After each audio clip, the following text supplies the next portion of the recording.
Alan Stiles on Sactown Sports.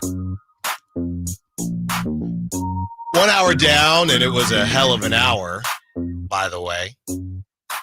We have 3 more with you, taking you up to 2 p.m. By the way, our first edition of Sit Down with Stiles is going to be at 1 o'clock. We will have 19-year-old Ayana Gonzalez in studio, the first female boxer in Sac State history. We have a sit down with her in just her first year. She's already become the first female All-American and a standout in the inaugural year of the Combat U boxing program. So as we continue this thing, specifically in the summer, we really want to highlight a lot of different talents throughout Sacramento and the surrounding Sacramento areas. And we're kicking it off with Ayana, and we're really excited about that. If there's anybody that you feel like we should be highlighting, and it doesn't just have to be sports, by the way. I talk about food all the time on this show, and later in the show, I got to complain about this Euro Bowl that I got last night. And I had to complain on DoorDash. It was a whole thing. So that is coming up. Oh, no, you're that guy? No, I am that guy. So that's coming up later in the show as well. But it could be music. It could be obviously sports, food, entertainment, anything like that. We want to give an opportunity to the up-and-comers and the currents and the present, the past, and the future of Sacramento and the surrounding areas. We want to give everyone an opportunity for our sit down with Stiles. And today it will be with the first female boxer in Sacramento State history, Stingers Up. Right now, we're going to get to what feels like the first point guard in Kings history since the departure of De'Aaron Fox. Go ahead and hit it, Kyle. That was a good one. Senor segue strikes again. We can do better. No, okay. The scale is 5. How about that? So when I have a segue, 5 is the highest, and you tell me that was a 4, that was a 3, that was a 5. Okay? That was 3.5. So who is it that we're talking about? A couple people have got it right. UPS Chris, who has been on a heater, talk about what is it that Dave and Jason do? Not beat the streak. Streaking. UPS Chris's streak is still alive.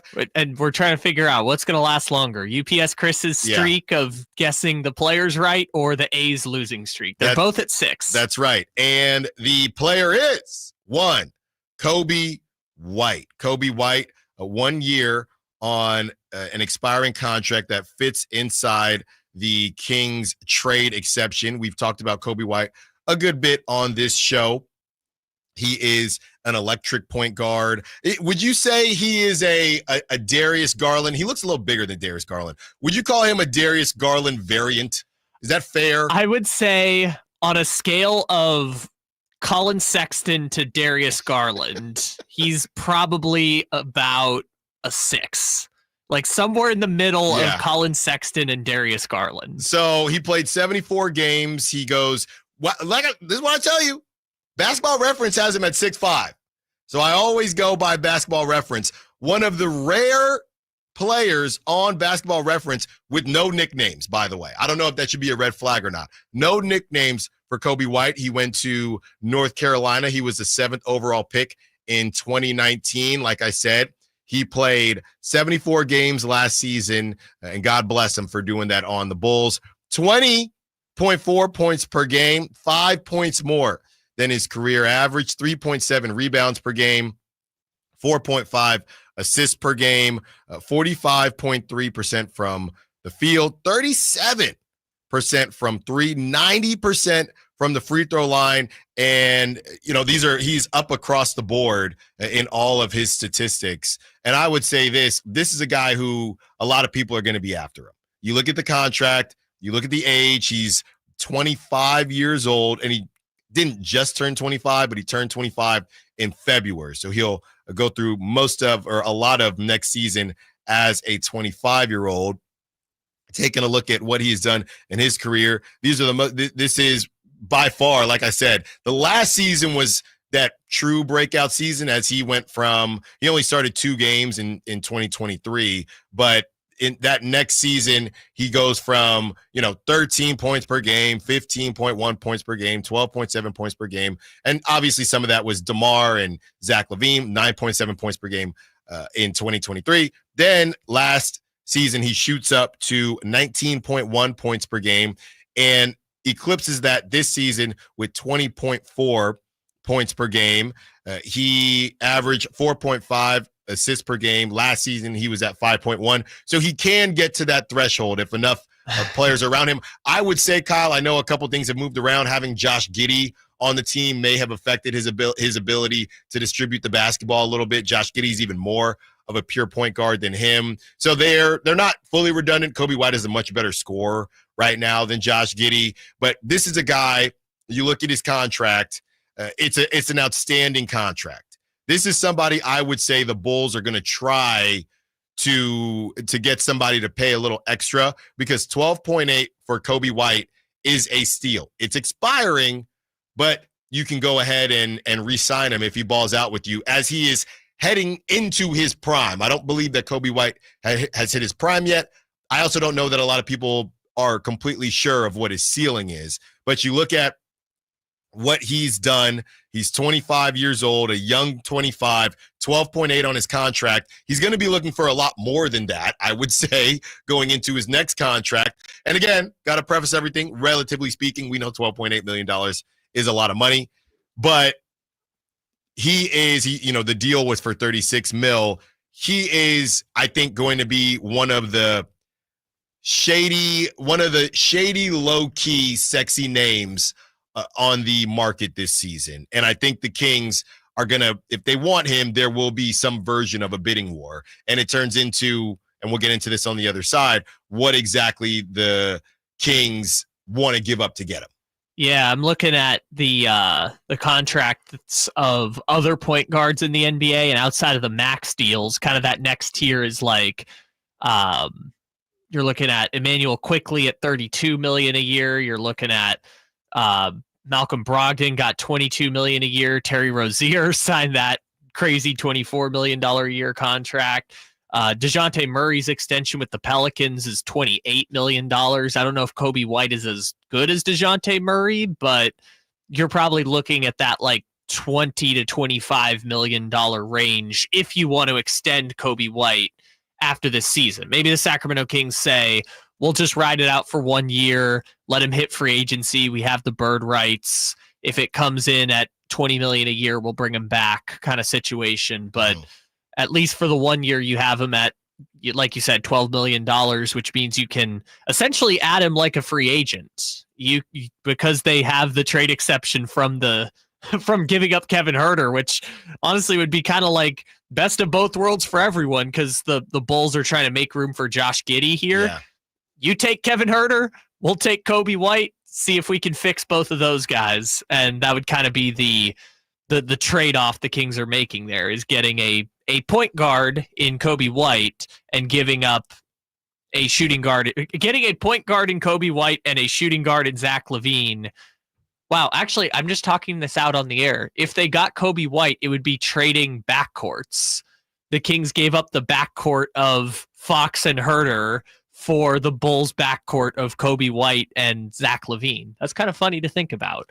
Yeah, and people have even been bringing up Lonzo Ball. I don't know how the Bulls, and when we talk about who's in a better or worse situation, I don't know how the Bulls somehow ended up with 3 point guards. I'm not really sure how exactly that happened, but why does it feel like this season, of course, what the Kings need feels like everybody needs that too? Somehow the Warriors are connected to Coby White, even though they have Brandon Podziemski. I know Brandon Podziemski, he doesn't identify as, he's not a scorer.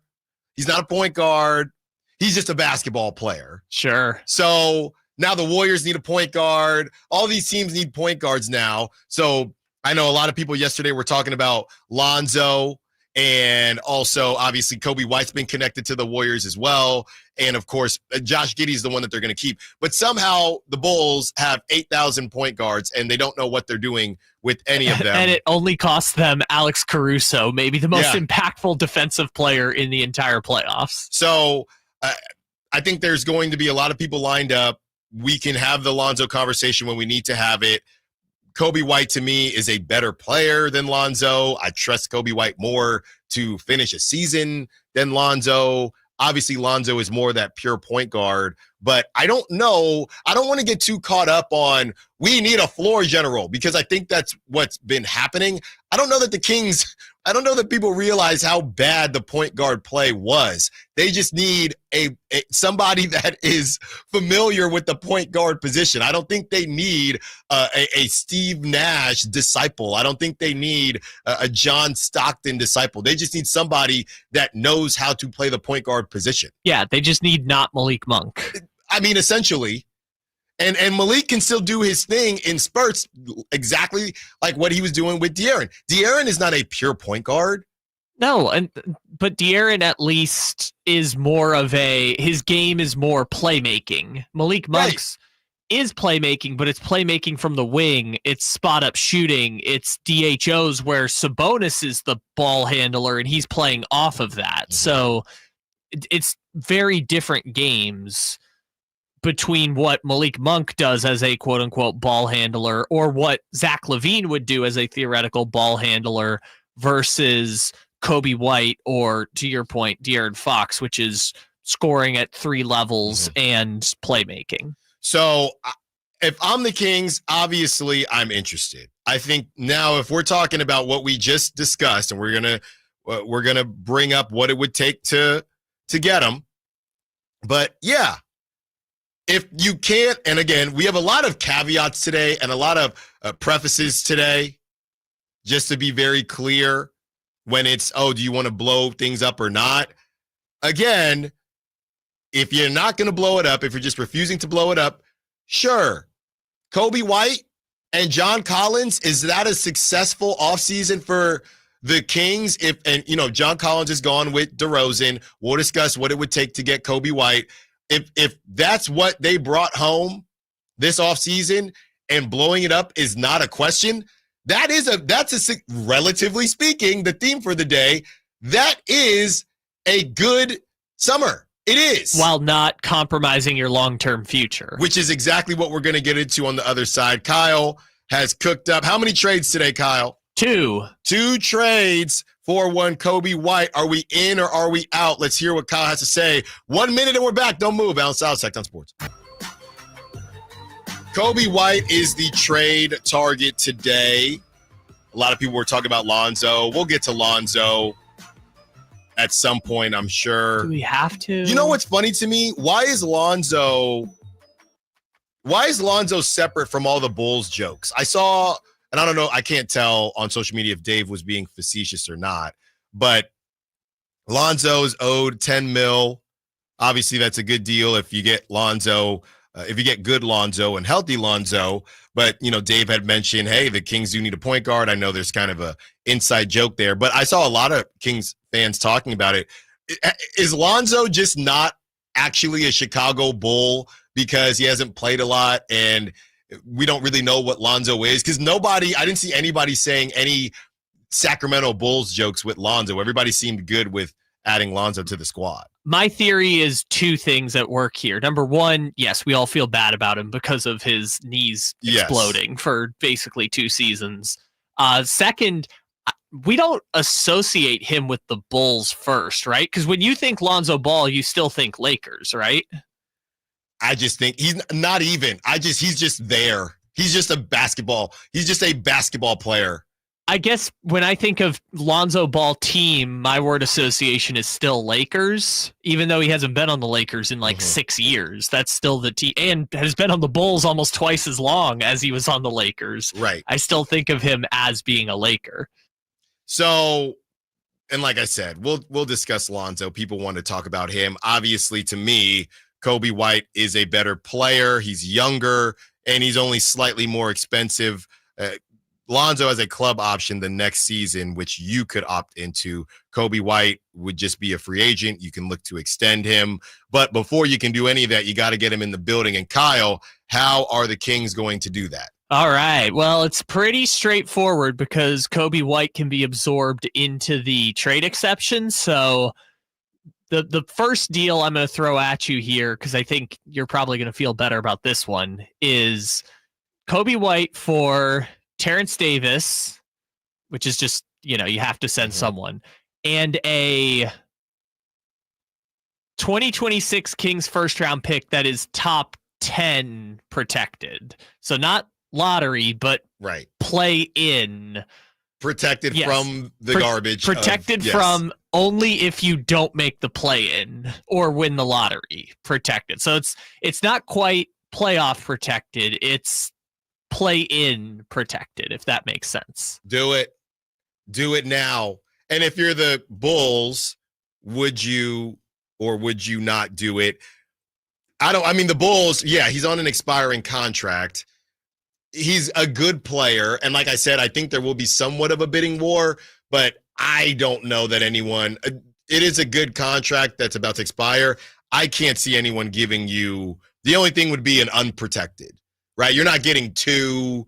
Maybe it's a this and a second, which I'd still do. Maybe pick 42 has to go. Yeah, I would do this and pick 42 in a heartbeat.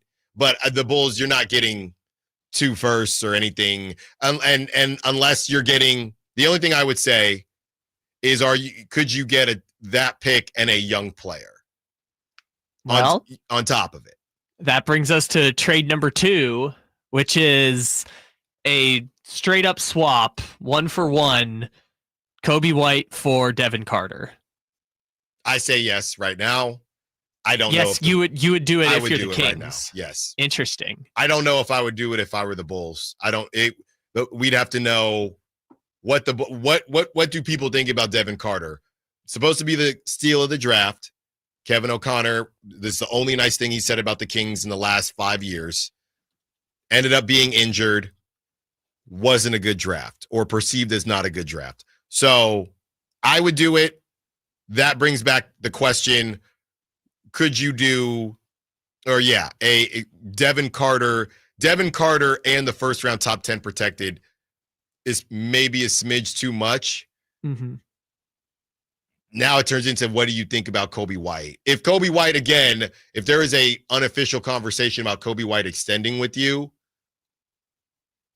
you'd feel better if they did extend Coby White. Yes. So, Devin Carter. I'm just looking at it from the Bulls' point of view, and maybe I'm overvaluing Coby White, but Devin Carter, that first round top 10 protected, Coby White is going to extend.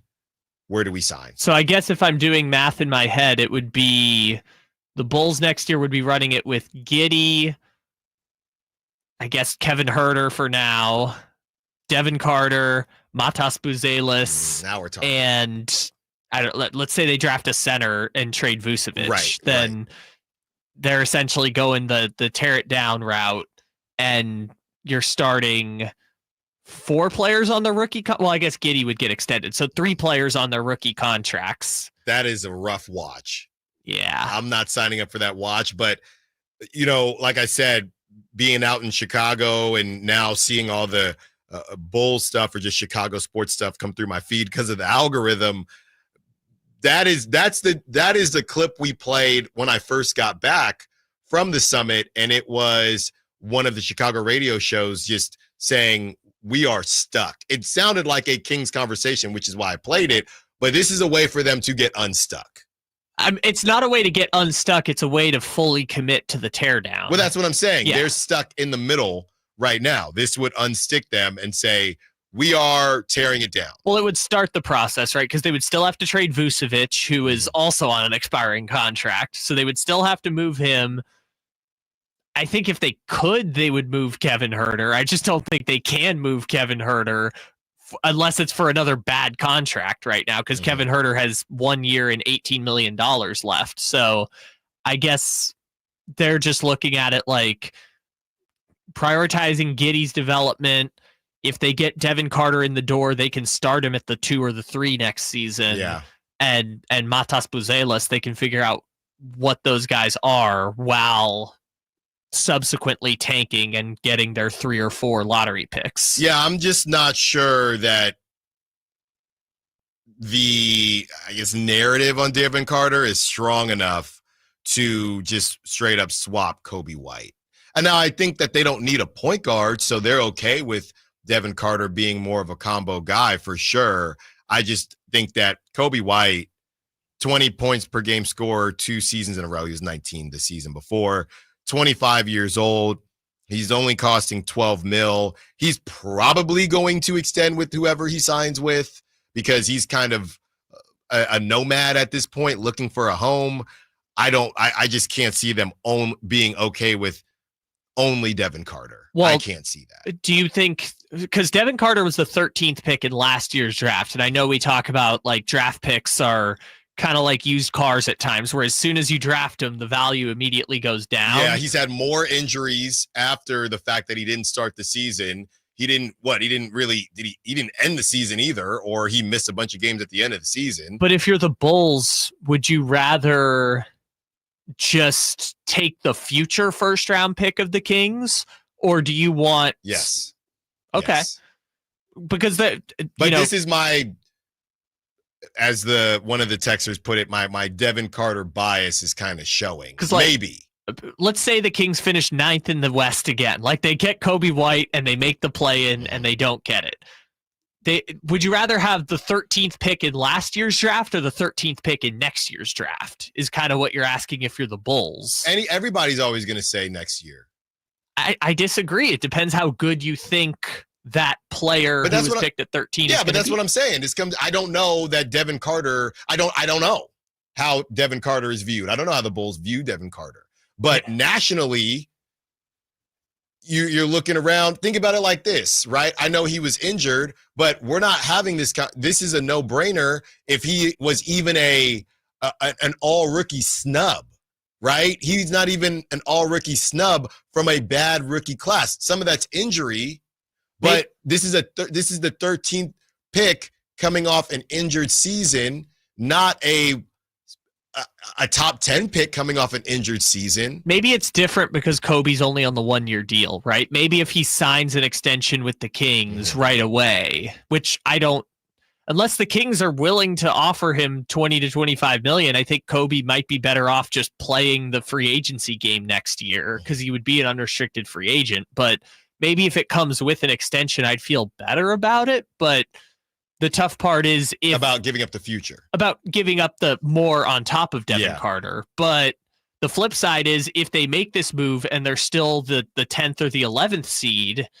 now you've mortgaged a draft pick for next year. So you can't even start the rebuild because you've just given up your draft, unless you just at the deadline say we're trading everyone and tanking so that we can keep the draft pick. But this comes back to the same conversation of why they probably shouldn't be doing this anyway, right? I mean, what you're saying is not wrong. And I think that they would be in the conversation for the 6th seed if they got John Collins and Coby White for sure. But we're talking about making moves to be the 6th seed, which is inherently the problem. Yeah. And I guess that's maybe where the pick makes more sense than the Devin Carter, which is from the Kings standpoint, which is, if this thing goes south, at least we can say we're just going to tank and protect the draft pick. So that way, even if things go awful, we can still end up in the top 7 of the draft and we still get to use that pick anyways. Yeah, maybe it's Devin Carter and a good second rounder, something like that. Give up 42. Yeah, like I said, I'm doing it. I'm just trying to convince the Bulls to do it. That's where I'm at. You think the Bulls can get more for Coby? I think so. I mean, think about we said the Warriors had been connected to Coby. Moses Moody is interesting. He just signed that. So Moses Moody, 2 more years. I don't know. Right. I would say maybe Devin Carter is a bit more. There's a bit more hope with Devin Carter than Moses Moody. Do the Warriors have any picks in the they have pick 41, so it's the same as the Kings. If I made it Moses Moody and pick 41 instead of Devin Carter and pick 42, I don't know if that's that much. If I'm the Bulls, I'm going with Devin Carter because he fits the timeline a little bit better. Even though Moses Moody's only 22, 23 as well. Yeah, Moses Moody I think is younger than Devin Carter. But that's the thing. If if you're the Kings and you offer Devin Carter and pick 42 and the Warriors offer Moody and pick 41, then it's just up to the Bulls to say which prospect do we like more. Maybe the Kings win that deal if they offer the pick next year. What I'm saying is that at that price point with Coby White, I simply believe that there is enough somewhere in the NBA to outbid Devin Carter by itself. That's what I'm saying. And there's somebody out there that will be able to outbid Devin Carter and pick 42. Whether it might not be Moses Moody in 41, but that price point, there are a lot of guys on a price point that I feel the Bulls would say, yeah, we're going to go with this 21-year-old whatever or 22-year-old whatever. 21-year-old middle of the first round pick and another second rounder. Exactly. But am I doing that? I'm doing both them deals. I'm doing them right now. There's no question. All right. It's time to tick some people off or tick even more people off. Kyle wants to do a little bit of revisionist history and ask the question, could the 2023 Beam team have done what the 2025 Pacers just did? Oh, this should be fun. Alan Stiles, Sactown Sports.